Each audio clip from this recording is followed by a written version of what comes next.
કચ્છમાં કેબલ ચોરી મામલે ચોંકાવનારો ઘટસ્ફોટ થયો છે। પોલીસ હેડ કોન્સ્ટેબલે જ ચોરી કરાવી હતી અને સાગરીત સાથે મળીને કેબલ ચોરી કરાવી। પોલીસ કર્મચારીએ ચોરી કરાવ્યાની કબૂલાત કરી છે। મોત શોખ માટે ચોરી કરાવ્યાની કબૂલાત કરવામાં આવી છે। તો પોલીસે ભુજના હેડ કોન્સ્ટેબલ અને તેના મદદગારની ધરપકડ કરી છે। આરોપી કોન્સ્ટેબલ અગાઉ જખૌ પોલીસમાં નોકરી કરી ચૂક્યો હોવાથી મુદ્દામાલ રૂમમાંથી કેબલ ચોર્યા હતા।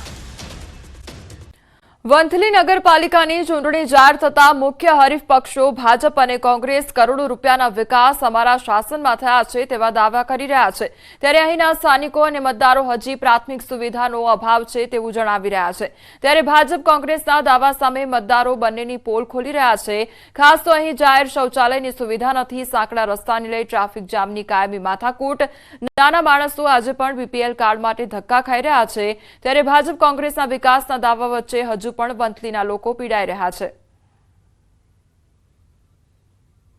જૂનાગઢ જિલ્લાની વંથલી નગરપાલિકાની ચૂંટણી જાહેર થઈ છે ત્યારે કોંગ્રેસ અને ભાજપ બંને છે તે વિકાસના દાવાઓ કરી રહ્યા છે કે અમે એટલો વિકાસ કર્યો છે। ત્યારે આપણી સાથે છે તે વંથલીના સ્થાનિકો છે, એનો મૂળ જાણીએ કે કેવો વિકાસ થયો છે અથવા કેવો વિકાસ ઝંખી રહ્યા છે।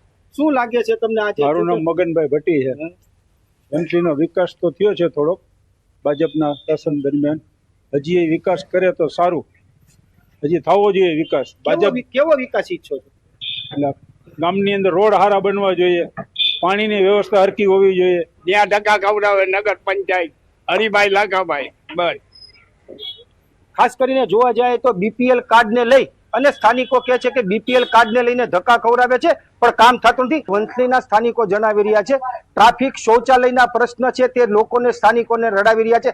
સાથે જે ભૂગર્ભ ગટરના કામ થયા છે તેમાં પણ અનેક પ્રકારના ભ્રષ્ટાચાર થઈ હોવાનું સ્થાનિકો જણાવી રહ્યા છે। ત્યારે કોંગ્રેસ અને ભાજપના દાવા છે કે અમે બહુમતી પાસ કરશું। ત્યારે 18 તારીખે વંથલીના મતદારો છે તે કોના ઉપર કળશ ઢોળશે તે જોવાનું રહ્યું। જેમ જેમ સ્થાનિક સ્વરાજની ચૂંટણી નજીક આવી રહી છે તેમ તેમ તમામ પાર્ટીઓ પોતે કરેલા કામોની ગણતરી કરાવવા લાગે છે, પરંતુ જૂનાગઢ જિલ્લાની માણાવદરના મતદારોનો મિજાજ કંઈક અલગ જ જોવા મળ્યો છે। અહીંના લોકો કહી રહ્યા છે કે તે કોઈ પણ પાર્ટીને મત નહીં આપે, તે લોકો એવા ઉમેદવારને જ વોટ આપશે જે તેમની પાયાની જરૂરિયાતો પૂરી કરે। ખાસ અહીંના લોકોને પાણીની સમસ્યા છે। અહીંની મહિલાઓ જણાવી રહી છે કે તેમને 4 દિવસે પાણી મળે છે, સાથે જ તે લોકોના વિસ્તારમાં ગંદકી હોવાથી અહીંના લોકો આકરા પાણી જોવા મળી રહ્યા છે।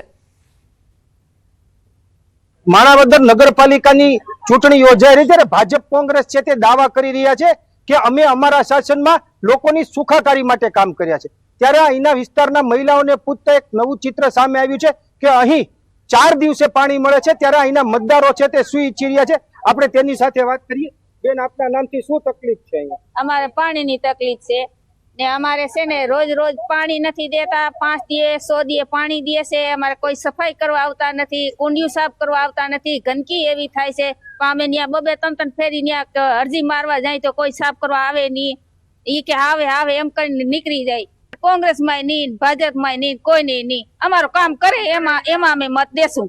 બહુ તકલીફ છે, અમે મિલુમાં જાય તોય કોઈ ભરવા દેતા નથી, અમે પાણી પીવા ક્યાં જાય?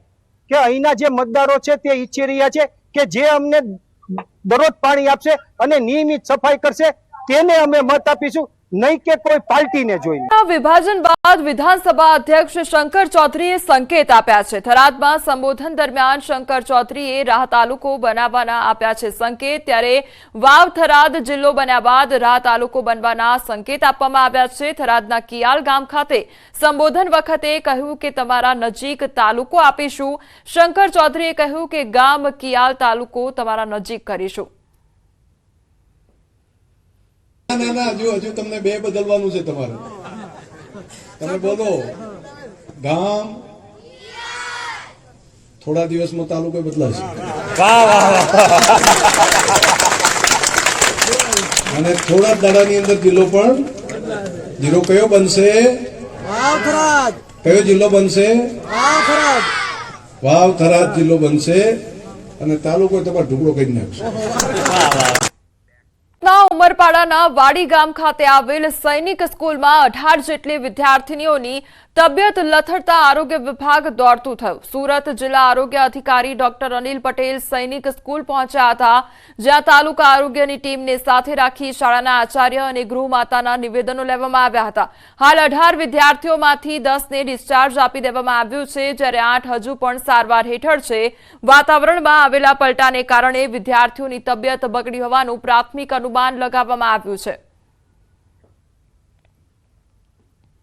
કોમન કોલ્ડ અમુક બાળકોને હતું, એટલે કે યુઆરટીઆઈ કહેવામાં આવે છે, અપર રેસ્પિરેટરી ટ્રેક ઇન્ફેક્શન. એની સાથે ફીવરની પણ કમ્પ્લેન હતી અને 1-2 બાળકોને વોમિટિંગની તકલીફ હતી. તો 18 બાળકોને આપણે ગઈકાલે 108 દ્વારા અને અન્ય જે સુવિધા મળી એ પ્રમાણે CHC જમખાવ ખાતે જે મેડિકલ ઓફિસરની ટીમ છે ત્યાં બતાવવામાં આવ્યા હતા. એમાંથી ઓબ્ઝર્વેશનમાં રાખીને અમુક બાળકોને પાછા પરત કરવામાં આવ્યા હતા. વડોદરા ખાતે દહીંવડામાં જીવાત નીકળી હોવાની ઘટના સામે આવી છે. જગદીશ ફરસાણમાં ગ્રાહકને કડવો અનુભવ થયો છે. પાદરા વડોદરા રોડ પર આવેલી દુકાનમાં લાપરવાહી સામે આવી છે. તો વડોદરામાં અવારનવાર ફૂડમાં જીવાત નીકળવાની ઘટના બની રહી છે, ત્યારે વધુ એક આ ઘટના સામે આવી છે. જગદીશ ફરસાણ વાળાના ત્યાં દહીંવડા ઓર્ડર કરવામાં આવ્યા હતા અને તે દહીંવડામાં જીવાત નીકળી હોવાના દ્રશ્યો સામે આવ્યા છે. વડોદરામાં અવારનવાર જ્યારે પણ આ પ્રમાણે ખાવાનો ઓર્ડર આપવામાં આવતો હોય છે, તેમાં જીવાત નીકળવાની ઘટના બનતી હોય છે.